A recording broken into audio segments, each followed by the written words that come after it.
ഓം ശ്രീ സായിരാം. മൂന്തൻ മാഷ് ഒരു 10 മിനിറ്റ് കഴിഞ്ഞ് ജോയിൻ ചെയ്യും, അദ്ദേഹത്തിന്റെ അനുഭവങ്ങൾ പറയാനായിട്ട്. അതുവരെ വായിക്കാനുള്ളത് ഒരു സായി വാണിന്ന് വായിക്കാനായിട്ട് എന്നോട് ആവശ്യപ്പെട്ടിട്ടുണ്ട് ഒരു 10 മിനിറ്റ്. അപ്പോൾ ഞാനത് വായിക്കുകയാണ്. ശ്രീ സത്യസായി വാണി 7-ാം ഭാഗത്തിലെ സ്വാമിയുടെ ബർത്ത്ഡേക്ക് സ്വാമി ചെയ്ത പ്രഭാഷണം തന്നെ ഒരു ചെറിയ പ്രഭാഷണമാണത്. ഓക്കെ.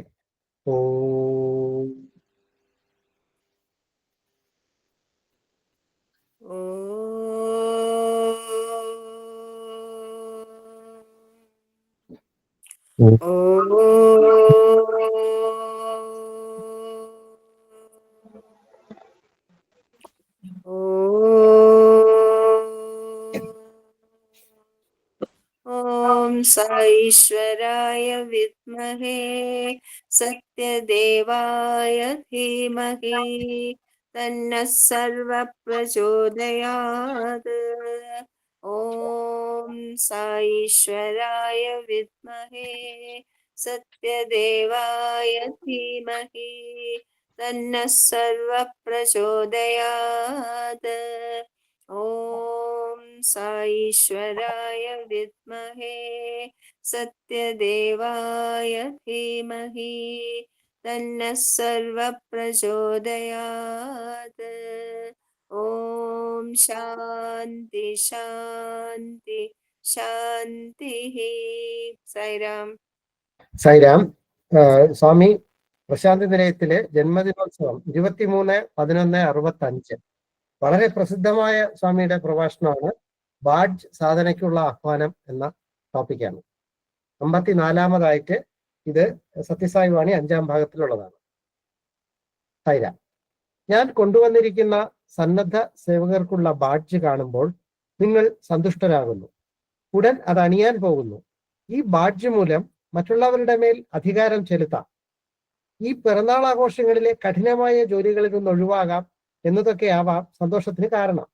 അധികാരത്തിന് വേണ്ടിയല്ല ഈ ബാഡ്ജ് ഞാൻ തരുന്നത്, വിശ്രമിക്കുവാനും അല്ല ഇത് നൽകുന്നത്. ഇതുപോലുള്ള സന്ദർഭങ്ങളിൽ ചില പുരുഷന്മാരും സ്ത്രീകളും ബാഡ്ജുമായി നടക്കുക എന്നതൊരു ചടങ്ങായത് കൊണ്ടുമല്ല. ഇത് നിങ്ങൾക്ക് ഭാരിച്ച ജോലി തരുന്നു. ഇത് ജോലിയായി കണക്കാക്കുകയാണെങ്കിൽ ഈ ബാഡ്ജ് സ്വീകരിക്കുവാൻ നിങ്ങൾക്ക്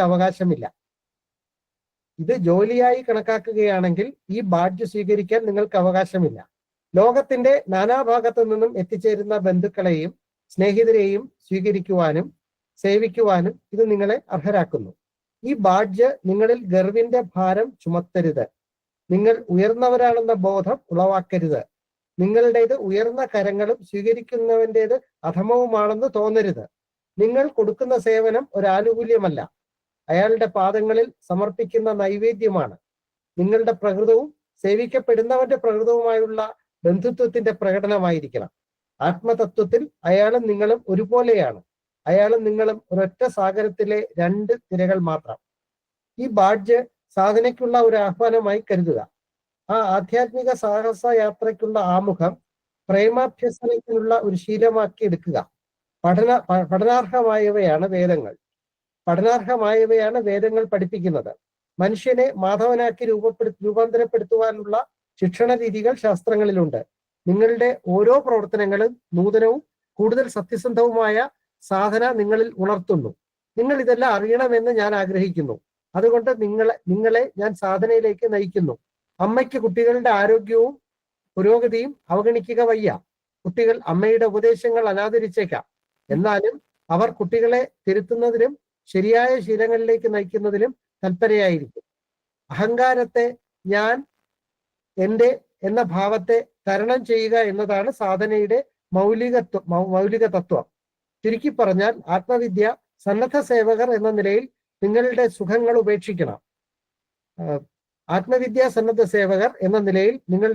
ഉപേക്ഷിക്കണം.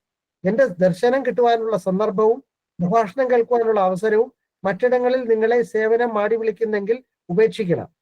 സന്തോഷത്തോടെ ഏറ്റെടുക്കുന്ന ഈ ത്യാഗം സാധകന്റെ പ്രധാന യോഗ്യതയാണ്. എന്റെ ആദ്യം, മറ്റേയാളുടേത് പിന്നീട്. ഇതാണ് ഉൾപ്രേരണയെങ്കിൽ നിങ്ങൾ ചെയ്യുന്നത് സേവയല്ല, തന്ത്രമാണ്. നിങ്ങളുടെ ഇരിപ്പിടം നിങ്ങളെക്കാൾ പ്രായമുള്ളവർക്കോ ദുർബലരായവർക്കോ അർഹരായവർക്കോ വേണ്ടി ഒഴിഞ്ഞു കൊടുക്കണം. അതാണ് സേവ. അല്ലാതെ ഇത്തരം ആളുകൾ ഇടം കിട്ടാതെ നിരാശരാകുമ്പോൾ നിങ്ങളുടെ ഇരിപ്പിടത്തിൽ നിങ്ങൾ ഒട്ടിക്കൂടരുത്. ഇത്തരം സേവനത്താലും ത്യാഗത്താലും എന്റെ കാരുണ്യം നിങ്ങൾക്ക് ഏറെ ലഭിക്കും.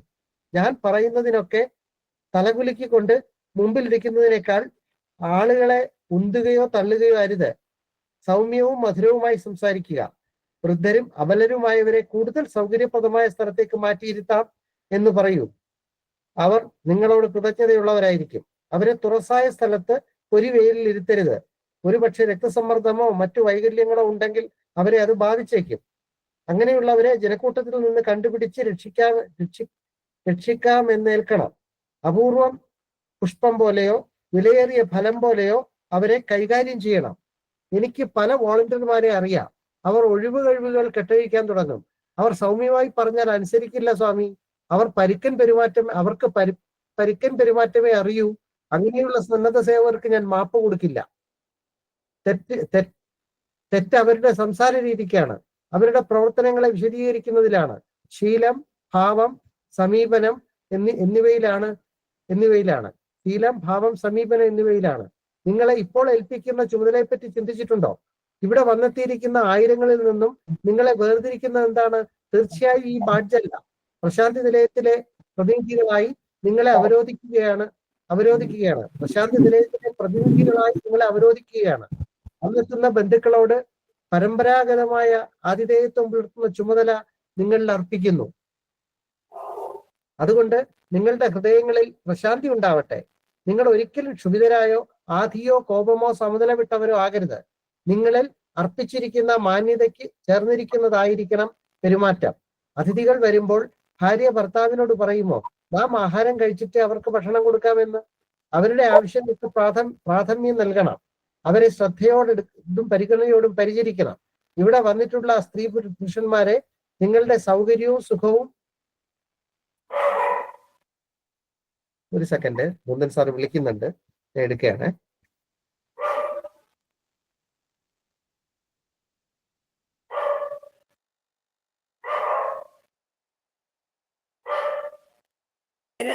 സൈറ, റീജ മ്യൂട്ട് ചെയ്യൂ.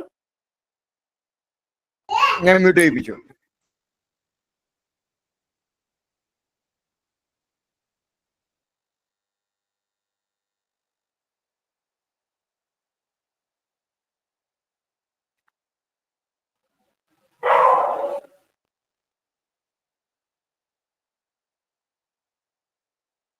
സാറിന് ജോയിൻ ചെയ്യാൻ പറ്റുന്നില്ലെന്നാ പറഞ്ഞത്.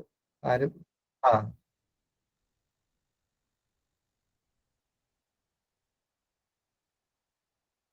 ഇന്നത്തെ ലിങ്ക് കുഴപ്പമില്ലാത്ത ലിങ്കാണ്. അതെ, സാറിനെ അഡ്മിറ്റ് ചെയ്തില്ല എന്ന് സാർ പറഞ്ഞു. ആരെങ്കിലും ഒരാൾ അഡ്മിറ്റ് ചെയ്താൽ മതിയല്ലോ. ഞാൻ സാറിനോട് ജോയിൻ ചെയ്യാൻ പറഞ്ഞിട്ടുണ്ട്.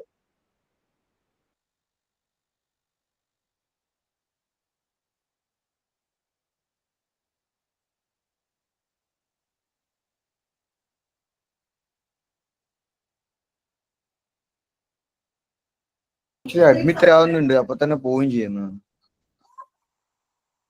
സാർ അഡ്മിറ്റ് ആയിരുന്നോ? ഇല്ലല്ലോ. ആയിട്ടുണ്ടായിരുന്നു, അപ്പൊ തന്നെ പോവുകയും ചെയ്യുന്നു. സോണൽ സംതിങ് ആയിട്ടാണ് വരുന്നത്.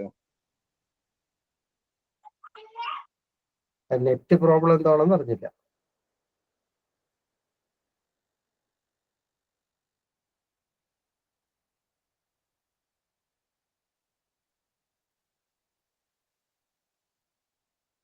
സൈലൻ സാർ,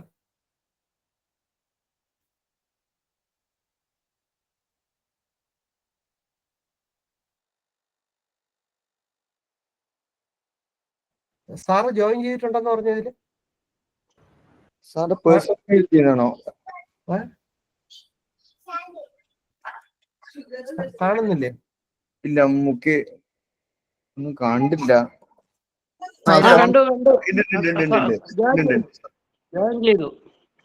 സൈലൻ സാർ തുടങ്ങിക്കോളൂ. ക്യാമറ ഒന്ന് ഓൺ ആക്കിയിട്ട് സാർ ഒന്ന് അനുഭവം പറഞ്ഞാൽ. സൈലൻ സാർ, വളരെ സന്തോഷം, വെൽക്കം. ഓം സായിരാം.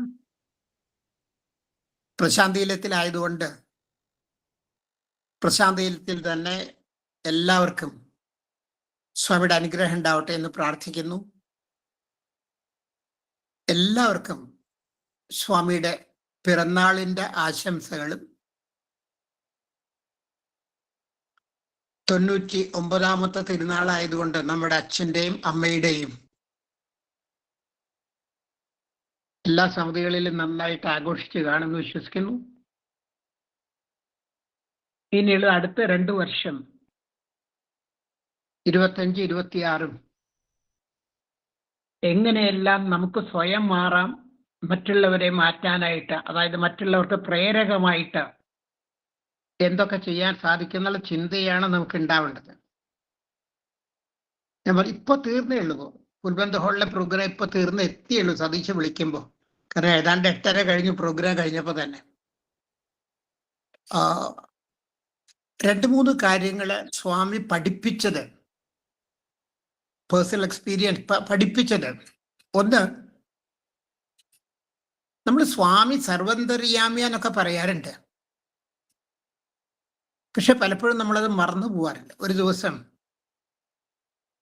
ഇന്റർവ്യൂവിന് വിളിച്ച സമയത്ത് ഭഗവാൻ പെട്ടെന്ന് പറഞ്ഞു, കേരളത്തിലെ പ്രവർത്തനങ്ങളൊക്കെ പറയാൻ പറഞ്ഞു. ഏതാണ്ട് 3/4 മണിക്കൂർ 45 മിനിറ്റിലധികം കേരളത്തിന്റെ എല്ലാ പ്രവർത്തനങ്ങളും പറഞ്ഞു. സ്വാമി വാസ് വെരി ഹാപ്പി, സ്വാമിക്ക് സന്തോഷായി. അതിൽ ഒരു കാര്യം ഞാൻ പറഞ്ഞത്, അന്ന് തിരുവനന്തപുരം ജില്ലയില് കാടിന്റെ ഉള്ളിൽ നടക്കുന്ന സേവാ പ്രവർത്തനങ്ങളെ കുറിച്ചാണ് സ്വാമിയോട് പറഞ്ഞത്. ഭഗവാനോട് വളരെ അഭിമാനത്തോടു കൂടി ഞാൻ പറഞ്ഞു. സ്വാമിക്ക് അഭിമാനാവെന്ന് വിചാരിച്ചു. സ്വാമി കാടിന്റെ ഉള്ളിലേക്ക് പോകുമ്പോ നമ്മുടെ സേവാദൾസിനോട് ആ ഫോറസ്റ്റ് ഓഫീഷ്യൽസ് ചോദിച്ചു, നിങ്ങൾക്ക് ഈ കാട്ടിന്റെ ഉള്ളിൽ പോകാൻ ഭയമില്ലേന്ന് ചോദിച്ച സമയത്ത് സ്വാമിയുടെ സേവാദളംഗങ്ങള് സ്വാമി മുന്നിലുണ്ട്, സ്വാമി പുറകിലുണ്ട്, പിന്നെ എന്തിനാ ഭയപ്പെടണേന്ന് ചോദിച്ചു എന്ന് സ്വാമിയോട് ഞാൻ പറയുകയായിരുന്നു. സന്തോഷത്തോടുകൂടി പറയണം. ഇപ്പൊ സ്വാമി മുന്നിലുണ്ട്, പുറകിലുണ്ട്, പിന്നെ എന്തിനാ പേടിക്കണേന്ന് സ്വാമിയുടെ കുട്ടികൾ പറഞ്ഞു എന്ന് പറഞ്ഞപ്പോ ഒരു നിമിഷത്തിന്റെ ഒരു അംശം പോലും ഭഗവാൻ എടുത്തില്ല. സ്വാമി ചോദിച്ചു, നടുക്കാരാന്ന് ചോദിച്ചു. ഞാൻ സ്വാമിയുടെ മുന്നിലും പുറകിലും സ്വാമി ഉണ്ടെന്നല്ലേ പറഞ്ഞേ. സ്വാമി ചോദിച്ചപ്പോ നടുക്കാരാണ്. ഉടനെ ഞാൻ ഭഗവാനോട് പറഞ്ഞു, തപ്പ് സ്വാമി, മാപ്പ് സ്വാമി, സ്വാമി എല്ലാ സ്ഥലത്തും ഉണ്ട്. മാപ്പ് പറഞ്ഞു ഭഗവാന്റെ അടുത്ത്. കാരണം ഇതാണ് പരമമായ സത്യം. ഫ്രണ്ടിലും ബാക്കിലും മാത്രമല്ല, സ്വാമി എല്ലാ സ്ഥലത്തും ഉണ്ട് എന്ന് നമുക്ക് ഓർക്കാനായിട്ട് നമുക്ക് സാധിക്കണം. രണ്ടാമത്, ഒരു ഭാരവാഹി, നിങ്ങൾ പലരും സത്യസായി സംഘടനയുടെ ഭാരവാഹികളായിരിക്കും. ലക്ഷ്മണന് ഓർമ്മയുണ്ടാവും, ഫെബ്രുവരി 1-ാം തീയതി 2011 സ്വാമി ദിവ്യ ശരീരം ഉപേക്ഷിച്ച ആ കൊല്ലം ഫെബ്രുവരി 1-ാം തീയതി നമ്മൾ എല്ലാവരെയും സേവ കഴിഞ്ഞ് സ്വാമി ഓഡിറ്റോറിയത്തിലേക്ക്, പൂർണ്ണേന്ദ്ര ഓഡിറ്റോറിയത്തിലേക്ക് വിളിച്ചു. സ്വാമി എല്ലാവർക്കും ദർശനം. അപ്പൊ രാജൻ ചേട്ടൻ, ലക്ഷ്മണൻ എല്ലാവരും ഇരിക്കുന്നുണ്ട്. ഭാസ്കരേട്ടൻ, ഡിസ്ട്രിക്ട് പ്രസിഡന്റ്സ് ഒക്കെ ഒരു സൈഡിൽ ഇരിക്കുന്നുണ്ട്. ഭഗവാന്റെ അടുത്ത് ഓരോരുത്തരോടും പറഞ്ഞു, സ്വാമി ഇത് ഇന്ന ജില്ലാ പ്രസിഡന്റ്, ഇന്ന ജില്ല, ഇന്ന സ്റ്റേറ്റ് കോൾ, ഇങ്ങനെയൊക്കെ പറഞ്ഞ് പരിചയപ്പെടുത്തി. സ്വാമിക്ക് എല്ലാം അറിയാം, പക്ഷെ മാനുഷിക ലെവലിൽ നമ്മൾ പറഞ്ഞു കൊടുക്കുകയായിരുന്നു ഭഗവാന്റെ അടുത്ത്. നമ്മളത് ചെയ്യണം സ്വാമിയുടെ അടുത്ത്. ഇവരെല്ലാവരെയും സ്വാമി നോക്കി അനുഗ്രഹിച്ച് സ്വാമിയുടെ തിരിഞ്ഞ സമയത്ത് സ്വാമി ചോദിച്ചു, ഇവരെല്ലാവരും നല്ല വേല വേണ്ട, എല്ലാവരും നന്നായിട്ട് ജോലി ചെയ്യണ്ടോ എന്ന് ചോദിച്ചു. അപ്പൊ നമ്മൾ നന്നായിട്ട് ജോലി ചെയ്യും, നമുക്ക് തോന്നാം സ്വാമിക്ക് വേണ്ടിയാണോ തോന്നാം, ഓർഗനൈസേഷന് വേണ്ടിയാ തോന്നി, ഒന്നുമല്ല. നമ്മൾ സ്വാമിയുടെ ജോലി ചെയ്യുന്നത് നമുക്ക് വേണ്ടിയാണ്. കാരണം ഇവരെല്ലാവരും നന്നായിട്ട് വേല ചെയ്യണ്ട, ജോലി ചെയ്യണ്ടോ എന്ന് സ്വാമി ചോദിച്ചത് ഭഗവാൻ അവർക്ക് അനുഗ്രഹം കൊടുക്കാൻ വേണ്ടിയിട്ടാണ്. കാരണം എഫർട്ട് എടുത്താലേ റിസൾട്ട് ഉണ്ടാവുള്ളൂ, ജോലി ചെയ്താലേ അനുഗ്രഹം ഉണ്ടാവുള്ളൂ, പ്രയത്നിച്ചാലേ കുട്ടി പരീക്ഷ നന്നായിട്ട് എഴുതിയാലേ മാർക്ക് കിട്ടുള്ളൂ. അതുകൊണ്ടാണ് സ്വാമി ചോദിച്ചത് എല്ലാവരും നന്നായിട്ട് ജോലി ചെയ്യണ്ടോ എന്ന് ചോദിച്ചത്. വേറൊരു ദിവസം നമ്മൾ അന്നും സ്വാമി എപ്പോൾ വന്നാലും DPs ഒക്കെ അവിടെ ഉണ്ടെങ്കിൽ ഞാൻ സ്വാമിയോട് പ്രാർത്ഥിക്കാറുണ്ട്, സ്വാമി DPs ഉണ്ട്, ഒന്ന് വിളിക്കുമോ എന്ന് ചോദിക്കാറുണ്ട്. 2-3 തവണ സ്വാമി അങ്ങനെ വിളിച്ചു. അന്ന് ഭഗവാൻ എല്ലാവരെയും വിളിച്ചു. ആദ്യം വിളിച്ചപ്പോൾ ആളും ഉണ്ടായിരുന്നില്ല, പിന്നെ രണ്ടാമത് പ്രാർത്ഥിച്ചപ്പോൾ 2-ാമത്തെ ദിവസം വിളിച്ചു സ്വാമി. അന്ന് ഭഗവാൻ ഒരു ചോദ്യം ചോദിച്ചു, ഇതും ലക്ഷ്മണന് ഓർമ്മയുണ്ടാവും. ലക്ഷ്മണനൊക്കെ അന്നുണ്ടായിരുന്നു, രാജേട്ടനെല്ലാം. സ്വാമി ചോദിച്ച ചോദ്യം, നീ പറയുന്ന കാര്യങ്ങള് ഇവരുടെയൊക്കെ തലയുടെ ഉള്ളിലേക്ക് പോകുന്നുണ്ടോ അതോ തലയുടെ മുകളിലൂടെ പോവുകയാണോ എന്ന് ചോദിച്ചു. ഭഗവാന്റെ മുഴുവൻ ശ്രദ്ധയും സത്യസായി പ്രവർത്തകരിലാണ്. പ്രവർത്തകരിലാന്ന് പറയാൻ കാരണം ആ അത് മാത്രമേ ഒരു മാർഗമുള്ളൂ. അതുകൊണ്ടാണ് സ്വാമി അങ്ങനെ പറയാൻ കാരണം.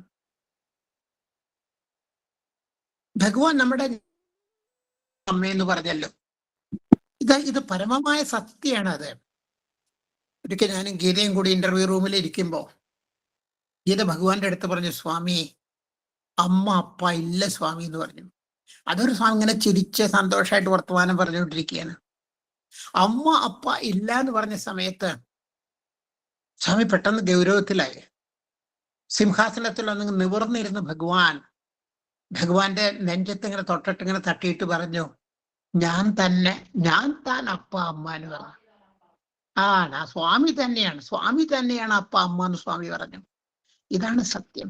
അപ്പൊ നമ്മളിന്ന് 99ാമത്തെ ബർത്ത്ഡേ ആഘോഷിക്കുന്നു എന്ന് പറയുമ്പോ നമ്മുടെ അച്ഛന്റെയും അമ്മയുടെയും ബർത്ത്ഡേ ആണ്, പിറന്നാളാണ്, തിരുനാളാണ്. അത് കാരണം നമ്മുടെ അമ്മയാണ്, നമ്മുടെ എല്ലാവരുടെ അമ്മയും സ്വാമിയാണ് എന്നോർക്ക. എല്ലാവരുടെ അച്ഛൻ സ്വാമിയാണ്, അമ്മയും സ്വാമിയാണ്. ഇത് നമ്മൾ മറക്കരുത്. വേറെ ഓർക്കേണ്ടത്, നമ്മുടെ സംഘടനയിൽ പലപ്പോഴും പ്രശ്നങ്ങൾ ഉണ്ടാവും. കൊച്ചു സമിതിയിലുണ്ടാവും, ഓർഗനൈസേഷനിലുണ്ടാവും, സ്റ്റേറ്റിലുണ്ടാവും, ഇന്ത്യയിലുണ്ടാവും.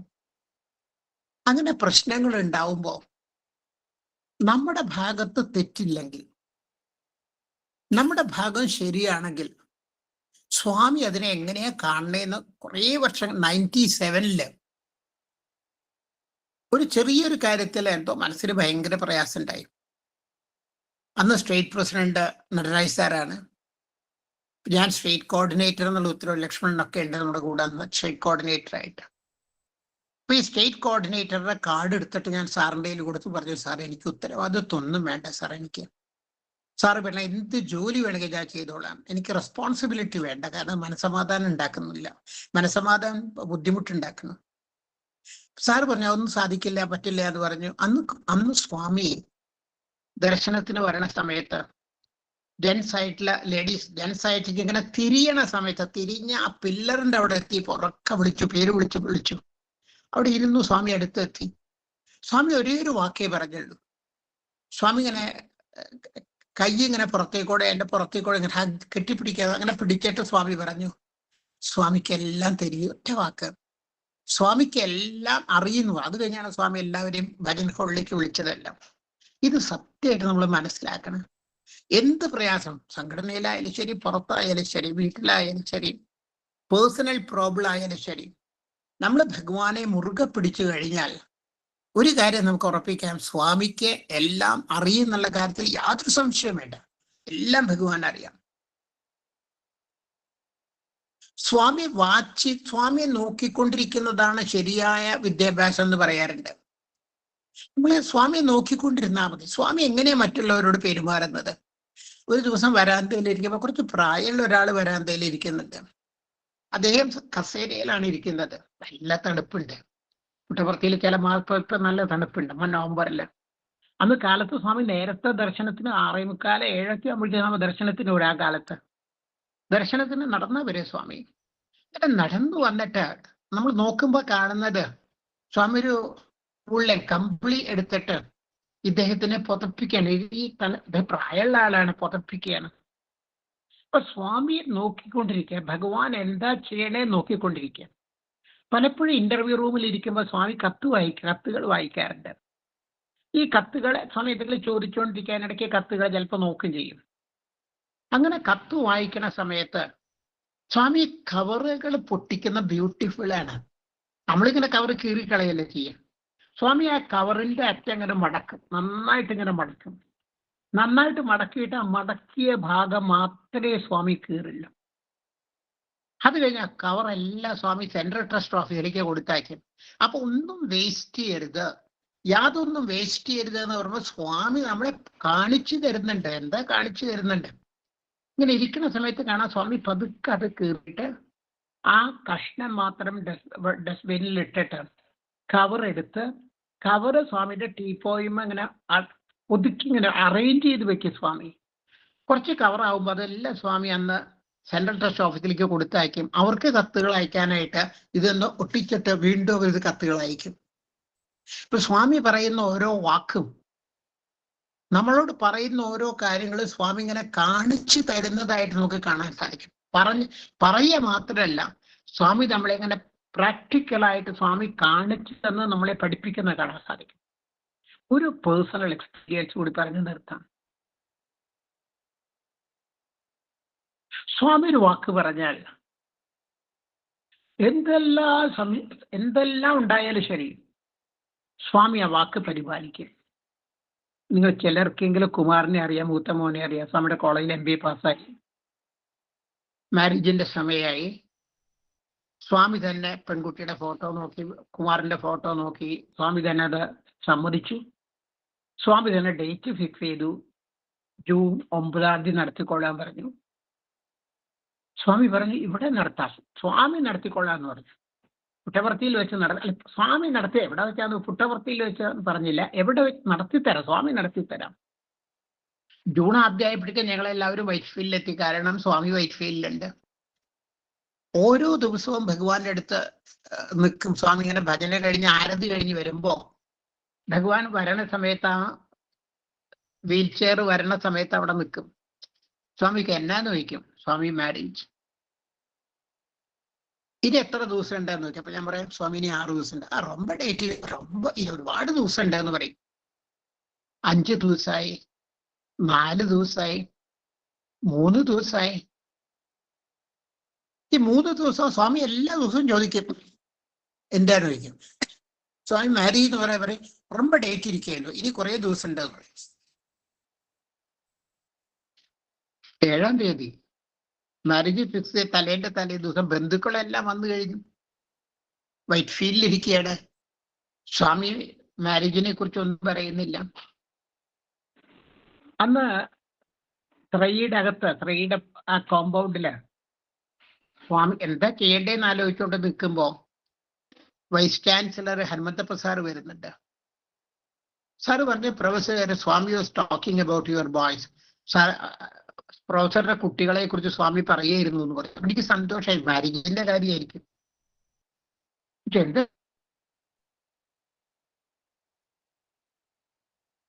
സാർ പറഞ്ഞത്? ഇല്ല 2 കുട്ടികൾ സ്വാമിയുടെ കുട്ടികളാണ്. 2 പേരെ നല്ല സ്ഥിതിയിൽ അത് കഴിഞ്ഞ് യുഗോട്ട് പുട്ടർത്തി നാളെ കാലത്ത് സ്വാമി പ്രശാന്തത്തെ പോവാറ്. അന്ന് രാത്രി ഒരു വാൻ വിളിച്ച് ഞങ്ങൾ എല്ലാവരും പുട്ടപർത്തിയിൽ പോയി.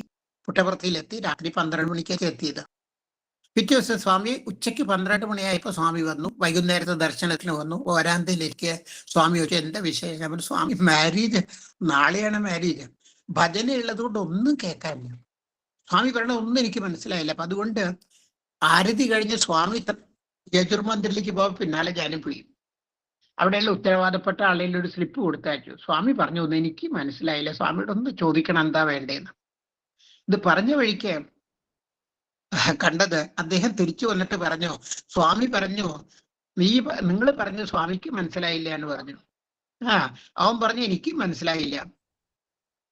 സ്വാമി പറഞ്ഞു പിറ്റേ ദിവസം സ്വാമി ഫിസിക്കലായ അങ്ങനെ നിർത്തു. പിറ്റേ ദിവസം കാലത്ത് 8:30 സ്വാമി വന്നു. 8:15 സ്വാമി ദർശനത്തിന് വന്നു. സ്വാമി നേരെ ഇന്റർവ്യൂ റൂമിൽ പോയി. 5 മിനിറ്റ് കഴിഞ്ഞപ്പോഴേക്കും സ്വാമി അകത്തേക്ക് വിളിച്ചു, ഇന്റർവ്യൂ റൂമിലേക്ക് വിളിച്ചു. സ്വാമിയുടെ മടിയിൽ നല്ലൊരു സാരി കിടക്കുന്നുണ്ട്. സ്വാമിക്ക് നിനക്ക്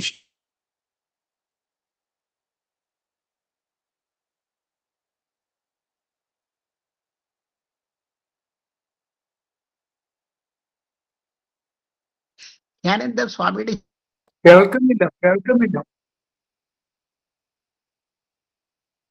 അപ്പൊ കേൾക്കാനുണ്ടോ? ഇപ്പൊ കേൾക്കാനുണ്ടോ? കേൾക്കാം, പക്ഷെ അതിന്റെ ഇടയ്ക്ക് ഒന്ന് മിസ്സായി പോയി.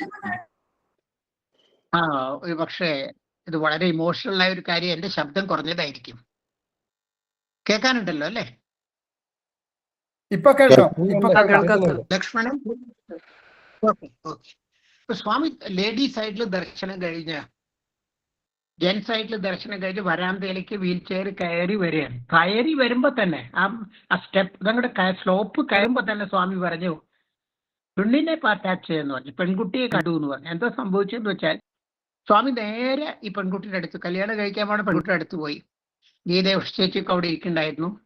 മുകുന്ദ കല്യാണമാണോ എന്ന് ചോദിച്ചു. അതെന്ന് പറഞ്ഞു. നമസ്കാരം കൊടുത്തു, അനുഗ്രഹം കൊടുത്തു. അതാ സ്വാമി കയറി വരുമ്പോ തന്നെ പറഞ്ഞു പെണ്ണിനെ പാത്താച്ച എന്ന് പറഞ്ഞത്. അത് കഴിഞ്ഞു ഇന്റർവ്യൂ റൂമിൽ പോയി 5 മിനിറ്റ് വിളിച്ചു. സ്വാമിയുടെ മടിയിൽ സാരി ഉണ്ട്, സാരി മടക്കി കവറിലാക്കി സ്വാമി തന്നു.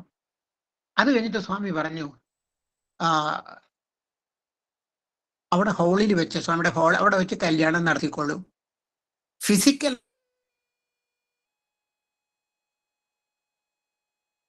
ആയിട്ട് ഞാൻ ഉണ്ടാവില്ല, എന്റെ എല്ലാ അനുഗ്രഹങ്ങളും ഉണ്ടാവും എന്ന് പറഞ്ഞു. അത് കഴിഞ്ഞ് സ്വാമി പറഞ്ഞു വൈകുന്നേരം ഞാൻ വൈകുന്നേരം എവിടെ വെച്ചാണ് നടത്തേണ്ടത്? നിതിൻ ആചാര്യ സ്വാമിയുടെ കൂടെ പൂർവ്വ വിദ്യാർത്ഥി നിതിനോട് എവിടെ വെച്ചാണ് നടത്തേണ്ടത്? ഇപ്പൊ നിതിൻ പറഞ്ഞു സ്വാമി പറയുന്നത് പോലെ യജുർമറിൽ വെച്ച് നടത്താന്ന് പറഞ്ഞു.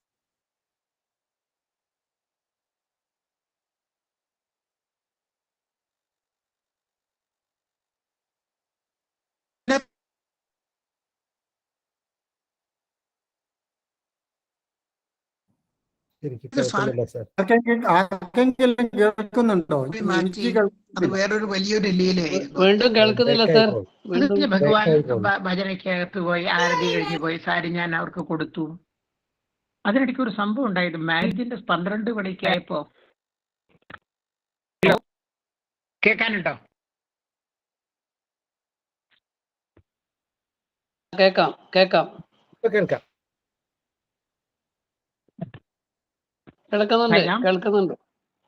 കേൾക്കുന്നുണ്ട്. ഓക്കെ. സ്വാമി കേൾക്കുന്നുണ്ട് സാർ. കേൾക്കാനുണ്ട് അല്ലേ? ഓക്കെ. സ്വാമി ആ കല്യാണത്തിനുള്ള എല്ലാ ഏർപ്പാടും കേൾക്കുന്നുണ്ട്. ഹലോ കേൾക്കുന്നുണ്ട് സാർ. കേൾക്കുന്നുണ്ട്.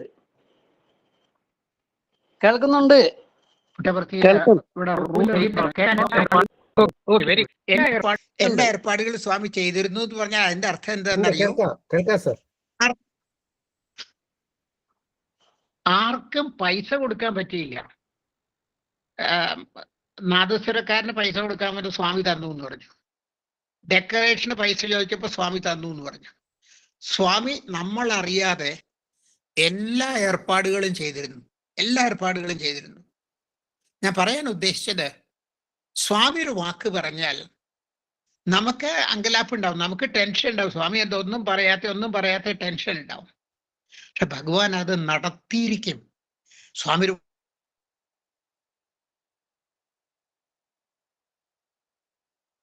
നമുക്ക് റേഞ്ച് പോയി.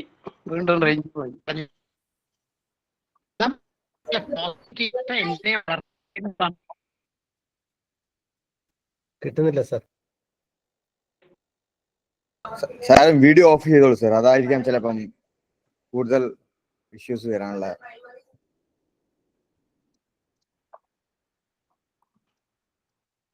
ഒരു മിനിറ്റ്, ഞാൻ ഒന്ന് പുറത്തേക്ക് വന്നിട്ട് പറയാം.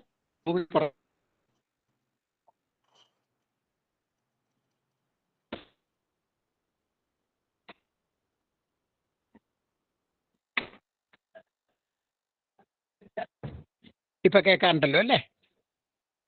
ഉണ്ട്. കേൾക്കുന്നുണ്ട്.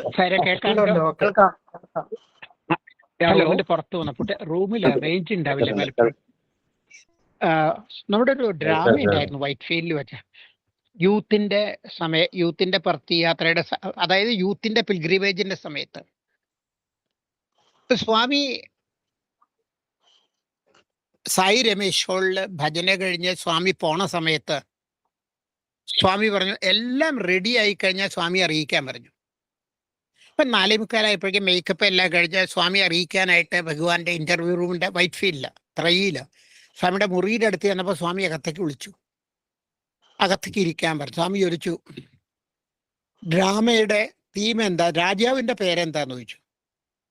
നമ്മൾ സ്വാമി രാജാവിന് പേരില്ല. അവസാനം സ്വാമി ഡ്രാമയുടെ തീം എന്താണെന്ന് ചോദിച്ചു. ഞാൻ പറഞ്ഞു സ്വാമിയുടെ സന്ദേശങ്ങൾ കൊണ്ട് മാത്രമേ ഈ ലോകം നന്നാവുള്ളൂ. ഇപ്പൊ സ്വാമി അത് നിനക്ക് എങ്ങനെ അറിയാം? ഇപ്പൊ ഞാൻ സ്വാമിയെ പഠിപ്പിക്കണ പോലെ പറഞ്ഞു, ഒരു കുപ്പി എടുക്കുക സ്വാമി, ആ കുപ്പിയിൽ നമ്മൾ വെള്ളം ഒഴിച്ചാൽ അതിലുള്ള വായുവൊക്കെ പുറത്തേക്ക് പോവില്ലേ? അതുപോലെ സ്വാമി പറഞ്ഞ കാര്യങ്ങൾ നമ്മുടെ ജീവിതത്തിൽ പകർത്തുകയാണെങ്കിൽ നമ്മുടെ ഉള്ളിലുള്ള എല്ലാ ചീത്ത കാര്യങ്ങളും പുറത്തേക്ക് പോകും. സ്വാമി പറഞ്ഞു, നീ ആ കുപ്പി ആ മൂലയ്ക്ക് വെച്ച് വരാൻ പറഞ്ഞു. തമാശ പറഞ്ഞാണ് സ്വാമി. ഭഗവാൻ പറഞ്ഞു, നല്ലതും ചീത്തയും നമ്മുടെ ഉള്ളിൽ തന്നെയാണ്. സ്വാമി പറഞ്ഞു, നിങ്ങളുടെ ഉള്ളിലാണ് നല്ലതും ചീത്തയും. രണ്ട് നിങ്ങളുടെ അകത്തുണ്ട്. നല്ലത് കൂട്ടുമ്പോ ചീത്ത തന്നെത്താനെ കുറഞ്ഞോളൂ. നല്ലത് കൂട്ടുമ്പോ, നല്ല കാര്യങ്ങൾ മനസ്സിലേക്ക് എടുക്കുമ്പോൾ ചീത്ത കാര്യങ്ങൾ കുറയും. ചീത്ത കാര്യങ്ങൾ കൂട്ടുമ്പോഴോ നല്ല കാര്യങ്ങൾ കുറയും. ഭഗവാൻ പറഞ്ഞു, പോസിറ്റീവിസവും നെഗറ്റീവ്സവും അകത്ത് തന്നെയാണ്. ഉള്ളിലുള്ള പോസിറ്റീവിസം വളർത്താനുള്ള ഒരു മാർഗം ചീത്ത കാര്യങ്ങൾ ഒഴിവാക്കുകയാണ്. സ്വാമിക്ക് ഇഷ്ടമില്ലാത്ത കാര്യങ്ങൾ ഒഴിവാക്കുകയാണ്. സ്വാമിക്ക് ഇഷ്ടമില്ലാത്ത കാര്യങ്ങൾ ഒഴിവാക്കുമ്പോൾ നല്ല കാര്യങ്ങൾ നമ്മുടെ ഉള്ളിലേക്ക്, ഇത് വലിയൊരു സന്ദേശമായിരുന്നു അന്ന്. കാരണം നല്ല കാര്യങ്ങൾ നമ്മൾ ചെയ്യുമ്പോൾ ചീത്ത കാര്യങ്ങളുടെ കുറയുന്ന കാണാൻ സാധിക്കും. ഒരു വളരെ സുന്ദരമായ ഒരു ചെറിയ 1 മിനിറ്റ് കൊണ്ടുള്ള ഒരു അനുഭവമുണ്ട്. കുറേ കാലം മുമ്പ് സ്വാമി പെട്ടെന്ന് വിഷുവിന് സംസാരിക്കാൻ പറഞ്ഞു. ഞാൻ സംസാരിച്ച് തുടങ്ങിയ വാചകം ഇതായിരുന്നു, നമ്മൾ ഒരു സ്റ്റെപ്പ് വെച്ചാൽ സ്വാമി 100 സ്റ്റെപ്പ് വയ്ക്കും. നിങ്ങൾ ചിലർക്കെങ്കിലും ഓർമ്മയുണ്ടാവുമല്ലോ. സ്വാമി പ്രഭാഷണം തുടങ്ങിയപ്പോൾ പറഞ്ഞു, മുകുന്ദൻ പറഞ്ഞു, നിങ്ങൾ ഒരു സ്റ്റെപ്പ് വെച്ചാൽ ഞാൻ 100 സ്റ്റെപ്പ് വയ്ക്കും എന്ന് പറഞ്ഞു. കറക്റ്റാണ്. പക്ഷെ ഒരു കാര്യം ഓർക്കണം, നിങ്ങൾ വെക്കുന്ന സ്റ്റെപ്പ് റൈറ്റ് ഡിറക്ഷനിലായിരിക്കണം. നിങ്ങൾ വെക്കുന്ന സ്റ്റെപ്പ് റൈറ്റ് ഡിറക്ഷനിലാണ്, ശരിയായ ദിശയിലാണെങ്കിൽ ഞാൻ 100 സ്റ്റെപ്പ് വെച്ച് നിങ്ങളുടെ അടുത്തേക്ക് വരും. നിങ്ങൾ വിൽക്കുന്ന സ്റ്റെപ്പ് തെറ്റായ ദിശയിലാണെങ്കിൽ ഞാൻ നിങ്ങളിൽ നിന്ന് 100 സ്റ്റെപ്പ് അകന്നുകൊണ്ടിരിക്കുന്നത്. ഇത് വളരെ പ്രധാനപ്പെട്ടതാണ്. ഇപ്പൊ നമ്മൾ എപ്പോഴാണോ നല്ല കാര്യങ്ങൾ ചെയ്യുന്നത്, സ്വാമി നമ്മുടെ അടുത്തേക്ക് വരുന്ന കാണാൻ സാധിക്കും. നമുക്ക് എപ്പോഴാണോ തെറ്റ് പറ്റുന്നത്, സ്വാമി നമ്മളിൽ നിന്ന് അകന്നു പോകുന്നത് കാണാൻ സാധിക്കും. ഇത് മാത്രം ഓർത്താൽ മതി. സ്വാമിയിലുള്ള യാത്രയിൽ ഓരോ സ്റ്റെപ്പ് നമ്മൾ വെക്കുമ്പോഴും അത് നന്മയിലേക്കുള്ള സ്റ്റെപ്പ് ആണെങ്കിൽ ഭഗവാൻ കൂടുതൽ കൂടുതൽ നമ്മുടെ അടുത്തേക്ക് വരും. സുന്ദരമായൊരു വാചകമുണ്ട്, നമ്മൾ ഒറ്റയ്ക്ക് ഓടുകയാണെങ്കിൽ അതിനെ റേസ് എന്ന് പറയും. ഒറ്റയ്ക്ക് REC റേസ് എന്ന് പറയും, ഒറ്റയ്ക്ക് ഓടണേന. സ്വാമിയുടെ കൂടെ ഓടുകയാണെങ്കിൽ അതിൻ്റെ പേരാണ് ഗ്രേസ്. ഗോഡും കൂടി റേസിന്റെ കൂടെ RACയുടെ മുമ്പിൽ ജീവന്ന ഗ്രേസ് ആയില്ലേ? അപ്പൊ ഇതായിരിക്കണം നമ്മുടെ ലക്ഷ്യം. ഒറ്റയ്ക്കുള്ള ഓട്ടമല്ല, ഭഗവാന്റെ കൂടെയുള്ള ജീവിതമാണ് നമുക്ക് വേണ്ടത്. അത് ഗ്രേസ് നിറഞ്ഞതായിരിക്കും. നമ്മുടെയൊക്കെ ജീവിതം ഈശ്വരന്റെ അനുഗ്രഹം കൊണ്ട് നിറയട്ടെ എന്ന് പ്രാർത്ഥിക്കുന്നു. എല്ലാവർക്കും ഭഗവാന്റെ ബർത്ത്ഡേ ആശംസകളും സ്വാമിയുടെ എല്ലാ അനുഗ്രഹവും ഉണ്ടാവട്ടെ. സൈറാം. സൈറാം. സൈറാം. പ്രസന്റ് ചെയ്തിട്ട്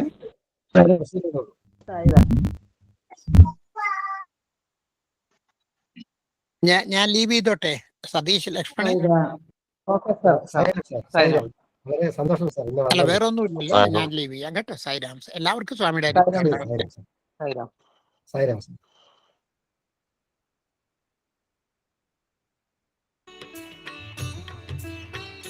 ప్రేమ స్వరూపులారా, ఎంబోడిమెంట్స్ ఆఫ్ లా, మానవత్వం ఈనాడు చాలా దివ్యత్వాన్ని పొందవలసినటువంటి స్థితిని కోల్పోతుండాలి.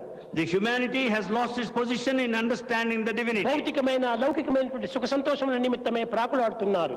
They are aspiring for physical, ephemeral, transient pleasure. ఒక్కొక్క దేశం పైన పడి దానిని భస్మం గావించాలని ప్రయత్నిస్తున్నారు. Each country tries to destroy the other country. ఇది చాలా దుష్ట బుద్ధులు. This wicked feeling. అన్ని దేశములు సుక్షేమంగా ఉంటుండాలి. All countries should prosper. లోక సమస్త సుఖినో భవంతు, అందరూ సుఖంగా ఉంటుండాలి. Everybody should be happy. అందరి సుఖాన్ని కోరినప్పుడే నీ సుఖం కూడా చేరుతుంది. If we aspire for happiness everyone, your happiness సుఖాన్ని lies మనం on that. కోరక తన సుఖమే తాను కావాలంటే తనకు ఏమాత్రము సుఖం లభ్యం కాదు. Without thinking so, if you want your own happiness, you can never acquire it. కనుక దివ్యాత్మ స్వరూపులారా, So embodiments of divine atma, మానవులైనటువంటి వారు the human beings, ఈ దేశ అసూయ ఆడంబరములకు అవకాశం అందించరాదు. should never give scope for this hatred, jealousy and pomp. ఈ అహంకారం అనేటువంటిది మానవుని అతపతనం చేస్తుంటుంది. The ego that will put man to ruin. ఈ ఒక్క అహంకారములకు ఏమాత్రం అవకాశమే లేదు. We should never give scope for this ego. ఈ అహంకారం కేవలం అజ్ఞానం యొక్క మొదటి లక్షణం. Ego is the sign of ignorance. దానికి ఇచ్చే రెండవ బ్రదరే ఈ యొక్క అసూయ. The second brother of this is jealousy. ఈ రెండూ చేరిన ఇంకా ఒకటి చీడ పురుగు, ఒకటి వేరు పురుగు. When these two are there, one is the pest, the other one is the insect. ఈ చీడ పురుగు వేరు పురుగు చేరితే చెట్టు శిథిలమైపోతుంది. The pest and insects kill the plant. కనుక ఈ రెండింటిని మాత్రం మనం అవకాశంగా ఇవ్వరాదు. We should not give scope for these two. పవిత్రమైనటువంటి మానవుని హృదయము పరమాత్మని పీఠంగా ఉంటుండాలి. The sacred heart is the very throne of the Lord. అటువంటి పరమాత్మని పీఠమైనటువంటి యొక్క హృదయం లోపల ఈ దుర్గుణములను మనం ప్రవేశపెడితే ఎవరికి నష్టము? నీకే నష్టం. When that sacred seat of the Lord should not give any scope for these bad ideas, you are going to lose. దుర్గుణములను మనం ప్రవేశపెట్టరాదు. We should never entertain bad feelings. దుర్భావములను మనం ఏమాత్రం కూడా భావించరాదు. We should not have any kind of bad thoughts. సత్యనిత్యమైనటువంటి యొక్క దివ్యత్వాన్ని మనం విస్మరించి We should have absolute faith in the truth which is ప్రేమతత్వాన్ని permanent. అభివృద్ధి గావించుకొని We should develop love.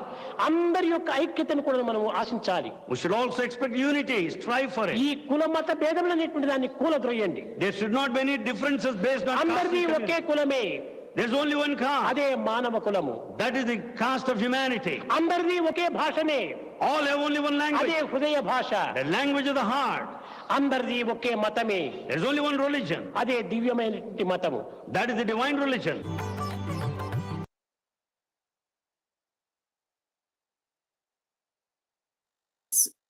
Saira ശോഭ പാടിക്കോളൂ.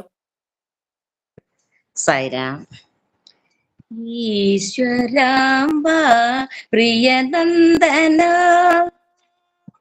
ഈശ്വരാംബ പ്രിയനന്ദന, സായി ജയ ജഗത് വന്ദന, സായി ജയ ജഗത് വന്ദന, ഈശ്വരാംബ പ്രിയനന്ദന, രത്നാകര കുല ഭൂഷണ, രത്നാകര കുല ഭൂഷണ, രാജീവ നയന നാരായണ, രാജീവ നയന നാരായണ, നാരായണ സത്യ നാരായണ, നാരായണ സത്യ നാരായണ, നാരായണ സായി നാരായണ, നാരായണ സായി നാരായണ, ഈശ്വരാംബ പ്രിയനന്ദന, സായി ജയ ജഗത് വന്ദന, സായി ജയ ജഗത് വന്ദന, ഈശ്വരാംബ പ്രിയനന്ദന, രത്നാകര കുല ഭൂഷണ, രാജീവ നയന നാരായണ, നാരായണ സത്യ നാരായണ, നാരായണ സായി നാരായണ, നാരായണ സായി നാരായണ, നാരായണ സത്യനാരായണ, നാരായണ സായി നാരായണ, നാരായണ സത്യ നാരായണ, നാരായണ സായി നാരായണ, നാരായണ സായി നാരായണ, ഈശ്വരാംബ പ്രിയനന്ദന. സായിരാം. സായിരാം. സായി ഉപമ. പ്രകൃതിയിലെ ഓരോ വസ്തുവും അവയുടേതായ ധർമ്മം അനുഷ്ഠിക്കുന്നു. സൂര്യനും ചന്ദ്രനും അവരുടെ ധർമ്മം അവിരാമം അനുഷ്ഠിച്ചുകൊണ്ടേയിരിക്കുന്നു.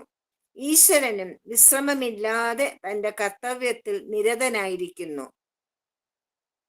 ലക്ഷ്യത്തിലെത്തുന്നത് വരെ പരിശ്രമം ഉപേക്ഷിക്കരുത് എന്ന സന്ദേശമാണ് സമുദ്രത്തിലെത്തുവാൻ ഒഴുകുന്ന നദികൾ നമുക്ക് നൽകുന്നത്. സമചിത്തതയോടുകൂടി മനുഷ്യൻ ധാർമ്മിക പ്രവൃത്തികളിൽ ഏർപ്പെടേണ്ടതാണ്. ജീവിതം നന്മ തിന്മകളുടെയും ഉയർച്ച താഴ്ചകളുടെയും ഒരു മിശ്രിതമാണ്. തിന്മയെ ഉപേക്ഷിച്ച് നന്മ ആസ്വദിക്കുക. നിങ്ങൾ ഒരു കുട്ട മാമ്പഴം വാങ്ങുമ്പോൾ അവയിൽ ചിലത് പഴുത്ത് കേടുവന്നതായിരിക്കും. നിങ്ങൾ അവയെ ഉപേക്ഷിച്ച് നല്ലവ മാത്രം ഭക്ഷിക്കുന്നു. അതുപോലെ ജീവിതത്തിലും തിക്താനുഭവങ്ങളെ വിസ്മരിച്ചുകൊണ്ട് നല്ല അനുഭവങ്ങളെ ഓർക്കുക. പക്ഷേ മനുഷ്യൻ തിക്താനുഭവങ്ങളെ കുറിച്ച് ചിന്തിച്ച് നല്ല അനുഭവങ്ങളിൽ കൂടെ മോശമാക്കി തീർക്കുന്നു. അത് ദൗർബല്യത്തിന്റെ ലക്ഷണമാണ്. മനുഷ്യ ജീവിതം നന്മ തിന്മകളുടെയും സന്തോഷ സന്താപങ്ങളുടെയും ഒരു ഘോഷയാത്രയാണ്. ആ അനുഭവങ്ങളെല്ലാം മാറി മാറി വരുന്ന സ്ഥലകാലങ്ങളെ ആശ്രയിച്ചിരിക്കുന്നു. അതിനാൽ നല്ലത് മാത്രം സ്വീകരിക്കുവാൻ പഠിക്കുക. സായിരാം. സായിരാം. സമസ്തലോകാ സുഖിനോ ഭവന്തു. സമസ്തലോകാ സുഖിനോ ഭവന്തു. സമസ്തലോകാ സുഖിനോ ഭവന്തു. ഓം ശാന്തി ശാന്തി ശാന്തി. എല്ലാവർക്കും സായിരാം. സായിരാം.